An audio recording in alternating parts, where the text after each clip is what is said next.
Smoke World Podcast. It's time to talk about what's happening, baby. So run, don't crawl. It's the Smoke World Podcast. It's time to think. So go ahead and get yourself a smooth drink. What's up, folks? Welcome to another episode of Smoke World. Smoke World. Hey, wow, what we got going on today? I got great guests sitting here in front. I got the brothers, I believe. This is my brothers I smoke with on a regular basis. This is my everyday smokers that's sitting here as my guest today. I got Bumpy Johnson in the building, Cigar Concierge, Big Mike, Taylor Stoughton. Fellas, what's up, fellas? What's going on, Smoke? What's happening, brother? Oh, thank you. Hey, look, man. Let me first congratulate you. Oh, wow. Season 2. Yeah, on a vision. Yeah. And on never leaving the fact that it takes discipline to keep doing and keep putting it out there. So from us to you, we thank you. Thank you, man. Thank you, brothers, Thank you for being you. Thank you. Yeah. And we're here tonight because of your commitment and because of how you have always sought to get the truth out of what we do. I think I got the sunglasses on because I think a tear about to start dropping. I'm talking real heavy right now. Well, we ain't gonna talk wait a about minute now. We're not gonna talk about how you fired me. Whoa, security. Got security in the back. Number one, Jimmy. hey, I'm number one DJ in North Jimmy, come Carolina. on in the That boy back. fired me. Gotta Look try that tear up. Yo, man. Here's the thing, brothers. You know, we smoking. Yeah. We do what we do. Do you think there's a change in the culture? Do you think there's a change happening in what we do? Maybe. Now, okay, let me stop right there because we find out the time frame as far as how long you've been smoking, and ask the question about: is there a change? Is there a change coming? Has a change came upon us already? And I'll explain that a little bit more. But Bumpy, how long have you been smoking, brother? Gee, that's a good question. I don't really know. I started at TF1, which is Tobacco Field. I know we don't do shameless plugs, but That's why I shout don't out to John, Nick, and Derek who introduced me to cigars. Okay. Must have been about 10 years ago. Okay, so about 10 years. And as a matter of fact, for those of you who are concerned, you know, smoking in there where the ventilation wasn't right, whatever. I'm not blaming it on that, but I'm a cancer survivor. Oh wow! And once I survived, and once I knew that surviving, I go to my doctor because I had grown so attached to cigars. And quite naturally, my question to him was, "Can I smoke?" Right? You know, like I'm on crack. I need the nicotine. I'm on cigars. Good question. And he said, "It's not gonna bother you." Oh, no, okay. Yeah. Okay. But I'll tell you what I did. I go to places that I think the ventilation is good. Okay. That's And important. and I try not to do a whole lot of secondhand smoke. And you know, it works for me. I can't tell you, you know, I'm probably about 10, 15 years, you know, cancer free. God bless, So, man. you know, if that helps somebody, you know, to know that just because you smoke don't mean you won't get cancer. It don't mean that. I mean, Say it again. Say it again. A lot of folks think that. Yeah. right, mean- right. So I wanted to get that out there early. And then there's, you know, with the state of Delaware, there's always a, whenever they're looking for money or something, they go for what is called low-hanging fruit. And tobacco is always the low-hanging fruit, which I think is unfair to us. I'm glad you said Because a lot of the elected officials don't do what I think is the groundwork or the footwork to understand and to know the difference between premium and other cigars. And they do stuff in a silo down in Dover, which is our capital of Delaware. So, you know, I'm trying now, since I love it so much, and since I know what it does for people, how it enriches their lives. You had a podcast one time, and I heard a sister say, and I heard two of them say, you know, last night the cigar saved my life. And they were talking about how, you know, there was a moment where I just needed to be me, and I needed not for, and the cigar culture welcomed me, and they knew that I needed that space. But the cigar gave me an opportunity to calm down. It's something about inhaling, exhaling, and you just feel better. It's therapeutic in a sense. And I kind of appreciate that. And I want to get that across to the folks who've never experienced our culture. You know, and I say ours because I've adopted it as mine. Now, my profession is preaching, and you know, but I'm a street preacher. I'm outside of the box. I'm outside of the box. But that doesn't mean that I'm absent of the Lord or anything like that. It just means that I found something that gives me that inner peace, and I'm not hurting no one. I'm not doing anything. So, you know, a platform like this gives us an opportunity to express to those who don't know, those who are curious, those who may not agree with smoking, period. You see, to let them know, hey, we smoke and this is what we do. And it's not an environment that you have to be against. I challenge you to really talk to some of us. Or I challenge you to just come, you ain't got to smoke, come to a cigar lounge. You come just to see what's happening. Yes. You come see what's Feel the happening. vibe. You know. Now, how long have you been smoking? Concierge. My first cigar was 2000 and I want to say 2002, 2001. Okay. I got a little bit more serious, I want to say 15 years ago. And cigars for me, if I can quote Steve Harvey, has become therapy. Yes. People ask me where I'm going, I'm saying I'm going to have therapy. And sometimes for me it's a quiet cigar, sometimes for me it's a loud cigar. You know what I mean? Well, what do you mean by it? Quiet most of the time is almost like What's the difference between? So I'll explain. Yeah. A quiet cigar is one where I'm reflecting, I'm planning, I'm thinking, Okay. I'm writing stuff down. Used to be pen and pad. I now use my notepad on my iPhone. More so maybe a solo smoke. Right, solo smoke. I'm not really doing too much talking. I'm really thinking and charting out day-to-day activities, so on and so forth. And the loud cigars, when I'm really enjoying music or we talking, it's a loud atmosphere, or maybe a DJ or whatever. Okay. And that's a little bit more of a social cigar or a loud cigar in my take. But I found it to be a little bit of everything for me. But I call it the therapy session, you know, because I always leave feeling better than I can. I appreciate that. Big Mike. Well, my first cigar, the very first one outside of sneaking my grandfather's cigars, was in the 80s. Hey, goddamn, how old are you, boy? Well, what kind Not of anymore. cigars I would had you a smoke? terrible experience with it. You know, I inhaled. Right. And I didn't touch them after that. But 2000, came back into Came learn back to how the to game. smoke, properly smoke, and I've been smoking ever since. Okay, now you say properly smoked. What do you define as properly smoked, sir? Talk about it. Knowing how to properly light her, Mm-hmm. how to properly cut it, Okay. knowing your palate for one thing. Mhm. You just can't jump out there on a full straight cigar. Mm-hmm. That and knowing how to inhale. And then the main thing probably is learning to appreciate the tobacco's taste. That's a big part of it.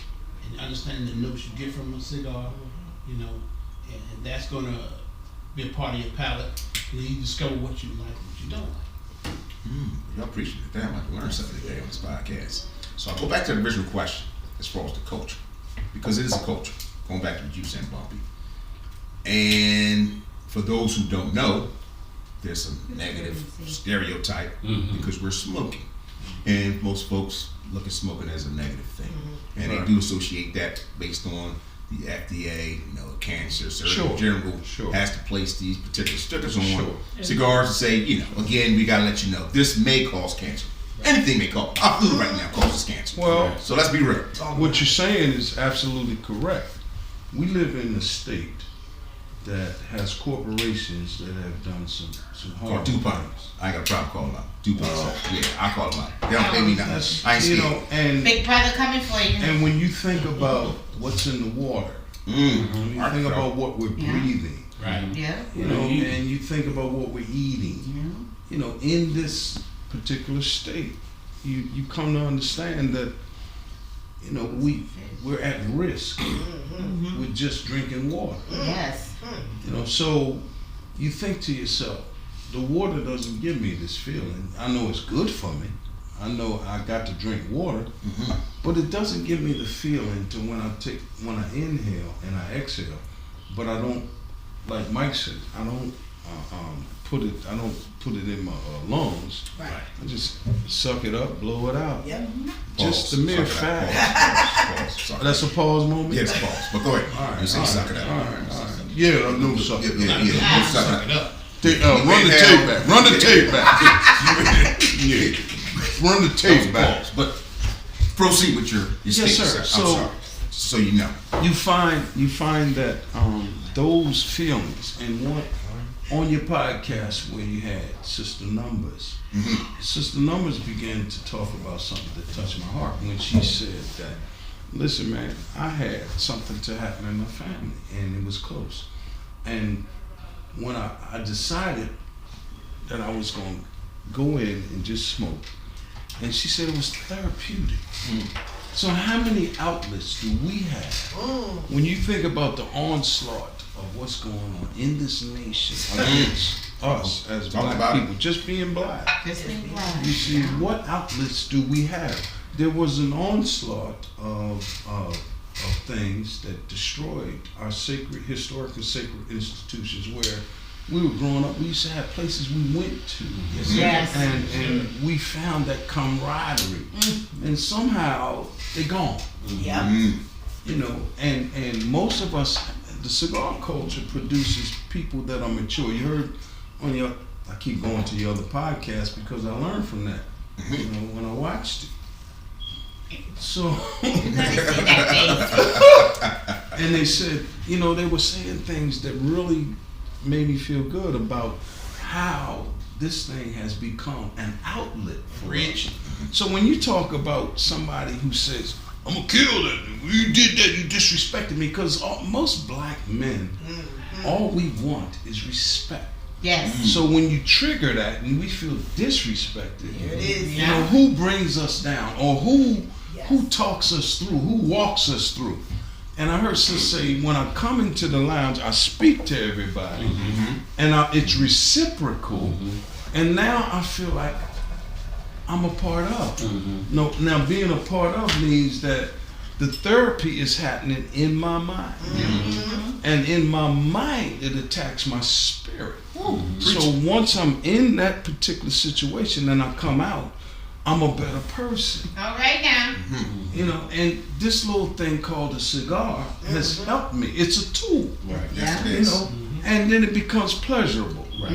You see what I'm saying? Absolutely. And like I told people, you know, 32 years, I didn't get high, do nothing. You know, I was in Narcotics Anonymous, all that.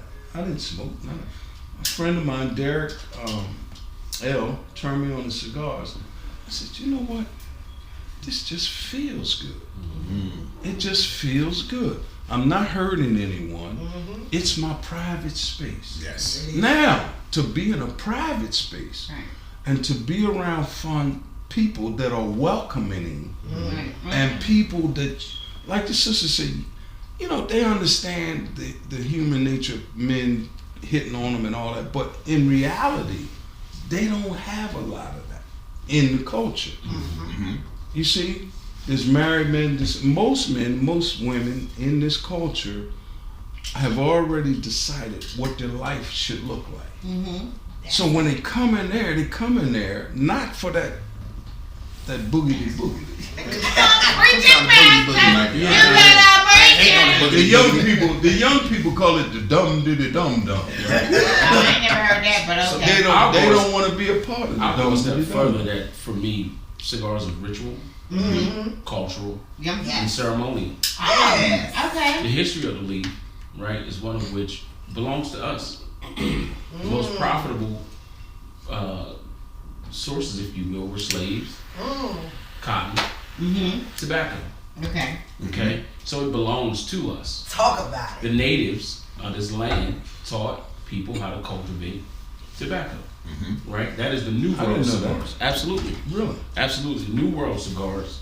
All right, and then you, of course, you have your Cuban cigars, right? Right. The Cubans came to Tampa, Florida, Ybor City, Yes. set up shop, and this is where we have it. So not only are we experiencing an experience where we are welcomed in a culture, it is our culture.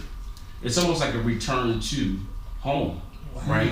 With the leaf coming from the earth, right? And we as African Americans are we are the indigenous people.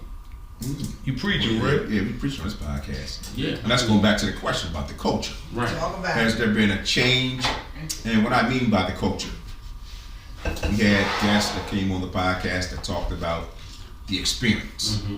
And I want to know if you feel that there's a change, whether it be positive or negative, because certain lounges have a certain culture. Mm-hmm. And it depends on what you're feeling at that moment in time, that lounge may be for you, because you hear a lot of that. It looks like you got something. Yeah, well, just striking to your like tongue. anything else, it was an ideal or something that we were already doing, stolen, and because they had the resources, kept us out of it. So we are now that we have black lounges Right. and we have black proprietors and black tobacconists, we are now being able to get a chance, opportunity to realize this was ours from the beginning, Okay. right? And now we have the capital to have the Pierce and Jeffries and the Maduro cigar lounges. You know what I mean? We're now being able to come back and we are welcomed home, quote unquote. Where we're able to enjoy the leaf. We're able to enjoy the grape and the peat, the wine, the spirits. And we are putting the two together. And it's helping us to get throughout life on an everyday basis. You know, I mean, for a while I was a once a month smoker. Okay. And then there was a phase where I was a once a week smoker. Then I became a everyday smoker. Now I'm a 2-3 times a day smoker, right? Because I find that this thing that I had in my hand was produced by a bunch of people, and some of the best artwork, right, is one of which that has been produced solely by someone and not mass produced like cigarettes. There's a different connection. There is a different connection with this leaf because this leaf is. And my senior brother here, one of my mentors, can correct me if I'm wrong, has touched and affected 250 pair of hands. Yes. Many folks are not aware of that. Wow. Okay, so we're not smoking something that was produced by a machine. This was hand rolled masterfully by someone in a factory in like culture, that. in Esteli, in Dominican like Republic, in Cuba, so on and so forth. Talking now, So we are connected You back talking, to sir? the very thing that You we talking. were once forced to work and so on and so forth. You talking, sir? Let me jump in here. The problem with this is you're sitting next to two pastors. Oh, They preaching. Yeah, I'm about to finish my sermon, but Yeah. it goes over in 30 minutes. Offer will be collected Yeah. before the service is over. Got it. So, the culture. Let's speak on the culture. Speak on it. So, I'm sitting next to my man Jeff at Pearson Jeffrey Cigars. And he hit me with something. He said, you know what? He said, Well, who was that, Mike? Pearson Jeffrey Cigars. Where they at? We'll get there. Okay, the sponsorship closed. Yeah, exactly. You got paid. So, Dang. he's sitting with him. He's sitting enjoying some cigars. He said, let me tell you something about these cigars. I said, talk to me. He says, they, being the white community, did not want us to smoke these. They had their private club there. We could grow it, cultivate it for them, and then give it to them to smoke. But they didn't want us to smoke it. You know? And one thing he told me, he said, I created this shop for the brothers and sisters to come out and enjoy this cigar. This is a luxury item. It There's no is. mistake about it. Yeah. Now, we talking about the culture and how it has changed. When I started smoking, you went in a cigar lounge, you sat down, you enjoyed yourself. It was quiet. You sat there, you enjoyed the smoke, some brief conversation. But primarily it was a place to go and relax. Now, as cigar smoking got more popular, you know, and the younger crowd started engaging in cigars, you saw the culture change. You walk in the cigar lounge one day, and everybody sitting there enjoying casual conversation, good conversation. You come there another time, you got DJ playing. Now you're in the club. And it has a setting, don't get me wrong, there's nothing wrong with it. But it's not always the setting you always want to be in when it comes to this here. Because you're focusing on who's in there, the club, what everybody looking like. And you're not really enjoying the tobacco. That's the purpose of it. And I've seen this, I never forget we was traveling, my wife and I, in South Carolina. And I saw a cigar store. I said, I gotta do this cigar. You know, we're driving, get this cigar. I go in there, you know, and I'm in, you know, Confederate land redneck, South Carolina. And I go in there and the guy say, what you smoking? I tell him what I want to know, a few cigars. I said, all right, thank you, I'm out. He said, well, you're not gonna sit and smoke with us? I said, I said, well, I do want to sit and smoke. Hold on. So I go back to get my car, and I get Lucille with me too. I ain't got to Lucille, yes. But I get Lucille, 15. Yeah, absolutely. Just in 15 case. 15 and 1. Yes, just in case you got it. Case, John Wick it out. Yeah, indeed. Indeed. And these are some of the most hillbilly redneck dudes you can run across. I mean, t-shirts and overalls. And we sitting there and we smoking. And let me tell you, had a great time. Good conversation. Well, what you drink? We got plenty of bourbon over here. No bourbon. I ain't losing my head. But we had a great time. And what I found in terms of the coaches, this cigar opened up barriers. A person you would normally never sit and talk with, you would normally never sit and talk to, just because of the color of your skin, you have a common thing. You sit and you smoke the cigar. And you begin to enjoy it, and you learn things about each other. Now, we're not going to go into politics heavy with that because it's, it's Right. a little ugly. But we're going to talk about necessarily. this. We're going to talk about this leaf. Yeah. Cause I want to piggyback on what you just said. So you're saying the leaf is a bridge? Yes, Definitely a bridge. and that's why I wanted to piggyback on you. You just said that because you do kind of judge a book by its cover. A lot of times you may go some places and you're sitting there, or you might just go like thinking, I'm gonna grab a stick, I'm gonna get out of here. This ain't my environment. I'm not comfortable physically, spiritually. You're thinking, I'm just not feeling this spot. And we're gonna talk a little bit politics in the sense of right now we're in a toxic political situation, if you ask me. Okay? Very divisive. But this right here, this brings people together. Yes, it does. People sleep on this. Going on what Bumpy said, this is a tool.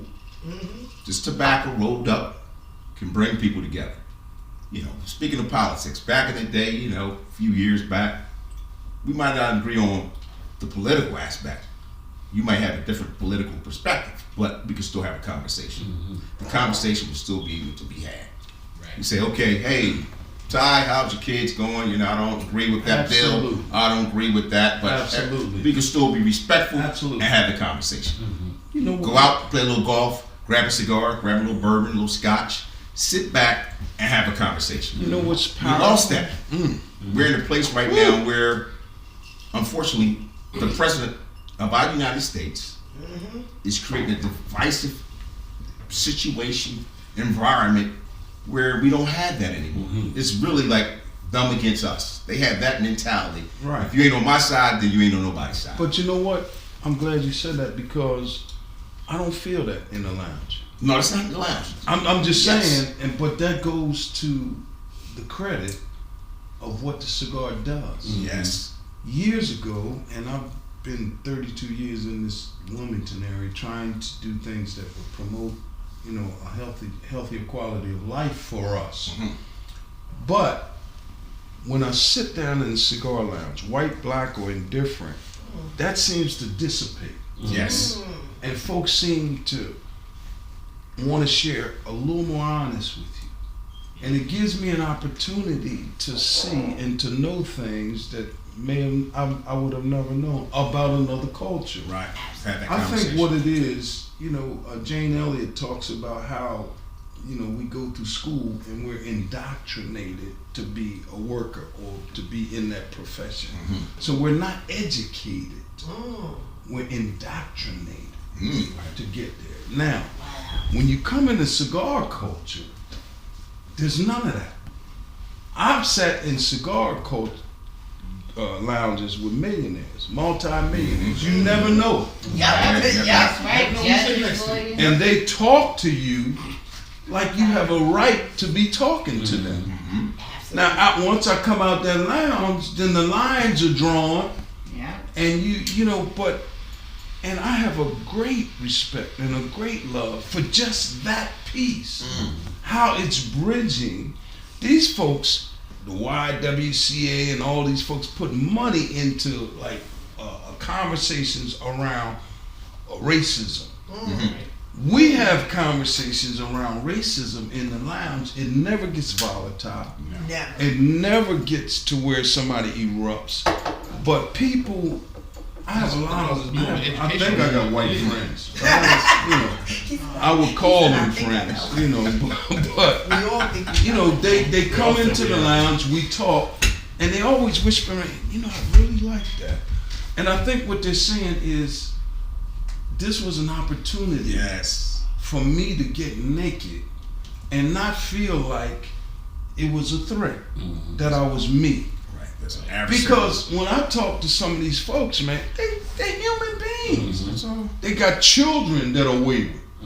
They got it, like this thing that's comes up now is about the growing population of seniors and how we weren't prepared to take care of moms and our people. Yep. You know, which we did in the black community, but now that people are living longer, no one is prepared for this. So I find myself in conversations about, you know, my dad's 93 and I really didn't have a relation, you know, didn't like him, all that kind of stuff. Now I love him and I understand the 93 piece because I never been 93. Because of the folks who have went through that, shared with me honestly, and I tried some of the things that they talked about, and I had a greater appreciation. This will never get printed no. Ever. in the paper. This will never get on WDEL. That's on Smoke World now. Yeah. Smoke World. Oh, I'm So sorry. I've been now. fired. Do that, you gonna get It's on fired. Smoke. So I'm sorry. I've been So fired. piggybacking what you're saying, what I love about this is going back to the lounge. Yes. Different political, different ideologies, but we can have a conversation. The Right. key word is always about that conversation. Temper. Because now you may have a different perspective in this opportunity. Okay, I can sit back. I might not agree with you, Right. but we can have a mature conversation. Right. We're not going fisticuffs. I'm not punching you in your mouth. Yeah. I'm taking you outside in the parking lot. Correct. We can have a Or I'm not gonna pull it out and Right. say, Say, "Hey, yo, you put it in your mouth." disrespect me." And, Yeah. and to that point, a lot of what you can't get any. You can have confrontation, but not be confrontational. say it again. Say it again. So once, say it again. so once we actually have the conversation, that's the only way we're going to see some kind of change. Thank you. Because a lot of people are following as a result of what their grandfather did, what their father Yes. did, or what they've been indoctrinated That's with. all they Yes. know. Once Yes. we educate, we can elevate, Yep. orchestrate, and then we can demonstrate. Okay, just Yep. Stop You know what I'm preaching. saying? Oh, We you preaching. actually can make some change in the cigar lounge, and word of mouth is still the best form of promotion. Communication. So whether we getting educated, and now we're going to say, hey man, look, this is the way we used to think, but Yes. these people ain't so bad on both sides. Yes. You know what I mean? So, you know, I really think that cigars are a vehicle. You know, they're an opportunity for us to actually, and I'll say this to this point. The world right now is upside down. It's on its head, right? For some of And us. I think, yeah, for some people, right? Yes. But in actuality, it is for everybody. Because the moment that the haves start getting approached by the have-nots, Yeah. they have an issue. And there's more have-nots than there It is is people that have. Yes. Right? So it will become an everybody problem very shortly. But all I say is, if we think about how we even got this leaf and Yep. how we have everything that we have, Yep. we'll start to put more faith and belief in that and start having more So conversations. let's take it a step further. Folks who experience those kind of liberating moments leave the lounge feeling empowered. Correct. Yep. They become ambassadors, That for change. Yep. you know, without going to school Mm-hmm. and without being in this particular setting. Mm-hmm. They learn and they know that there was a download in their spirit that Correct. said, "This is me speaking to you." Mm-hmm. And whatever your higher power is, and however you believe, Mhm. there has to be something that sparks Pricks you the consciousness. And these things will help to prick that. Mm-hmm. These things will help you to know that, you know, you're still loved Mm-hmm. and you still matter. Mm-hmm. No matter what you thinking, we love you. Mm-hmm. If you don't get no love nowhere else, you're gonna get it in here.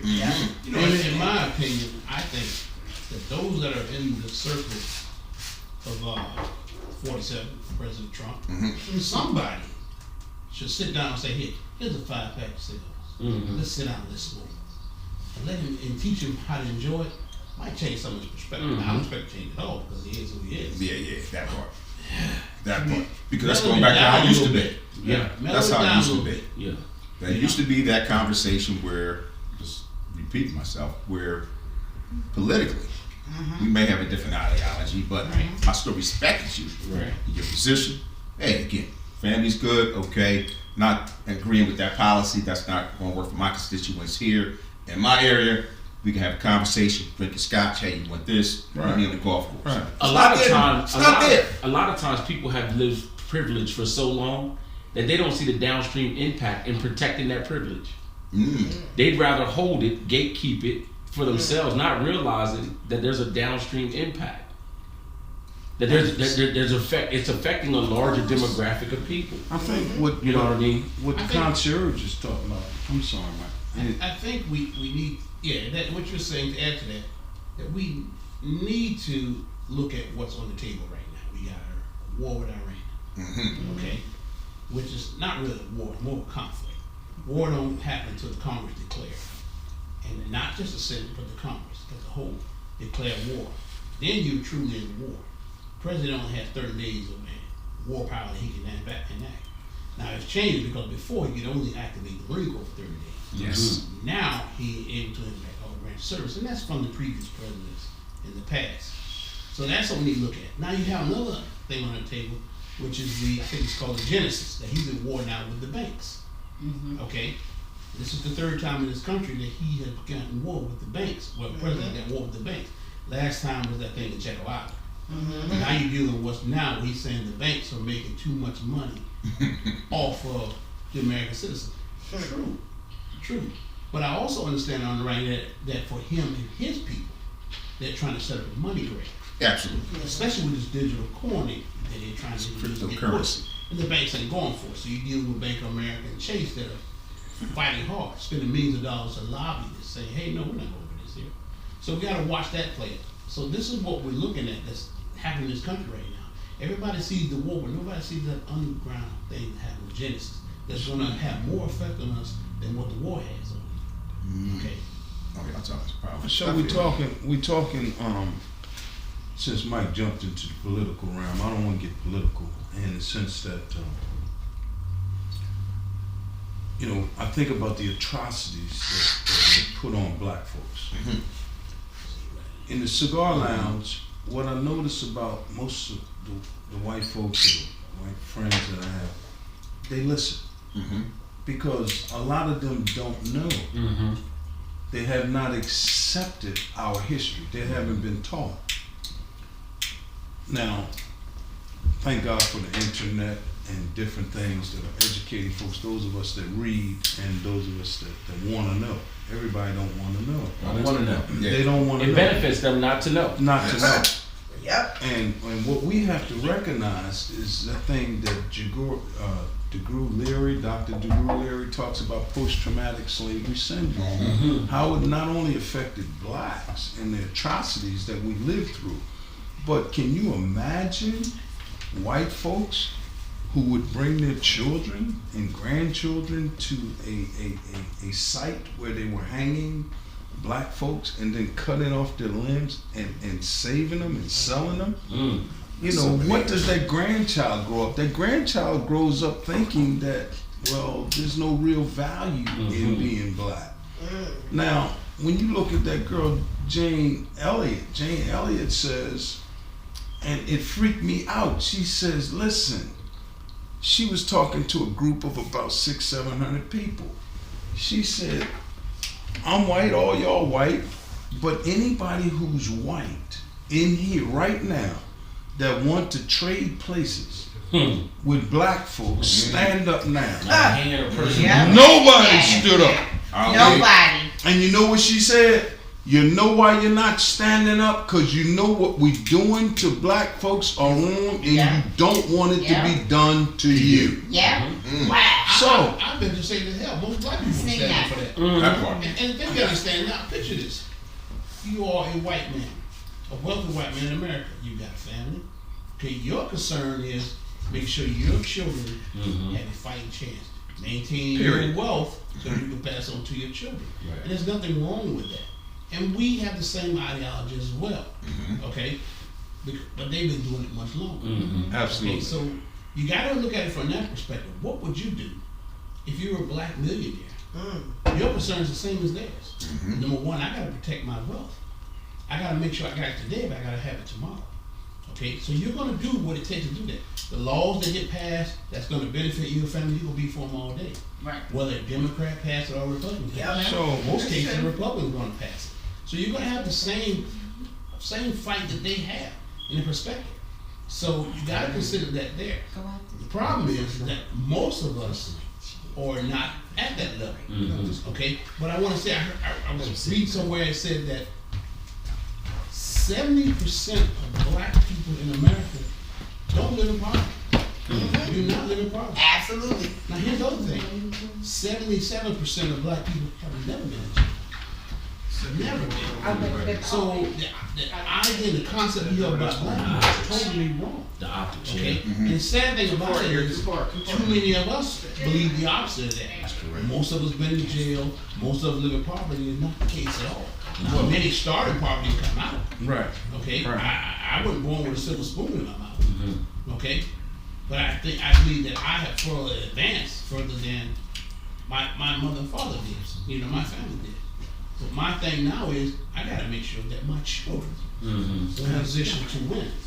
And I like what Big Mike is saying, because so many times I go to meetings, I go to places, and I get frustrated because we talk about, and this is what cigars do. When you USA and stuff, it helps you to think past what you think you know. Right. Allow yourself to be And retail. allow yourself to take an internal look at you first, and then you begin to look at the world. Okay. And you say to yourself, you know, self, let's stop talking about where we come, where we are, and let's talk about where we need to be. Strategize for that. So, where we need to be, if we know we don't control the mediums, which is the message, how many of us are going to go out on our Facebook and shoot a positive message, or name a person that you met that ain't even expecting it, but you shot them something?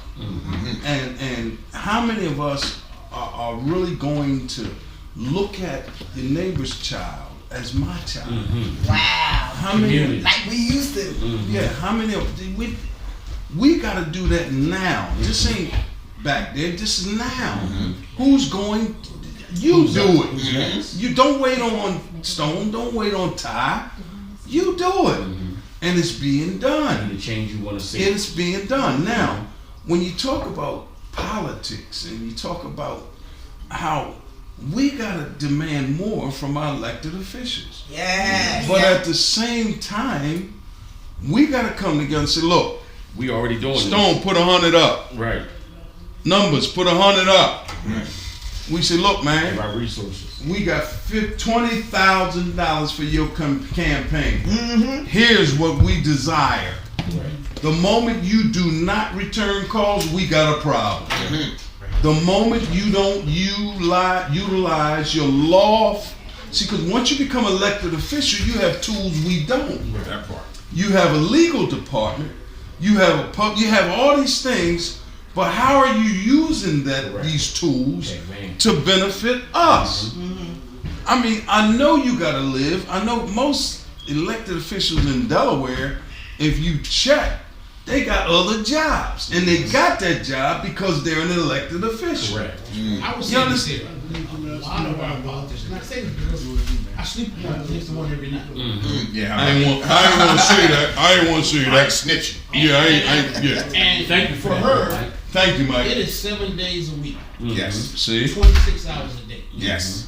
And I watch her come in the house exhausted, okay, because she fights for her district.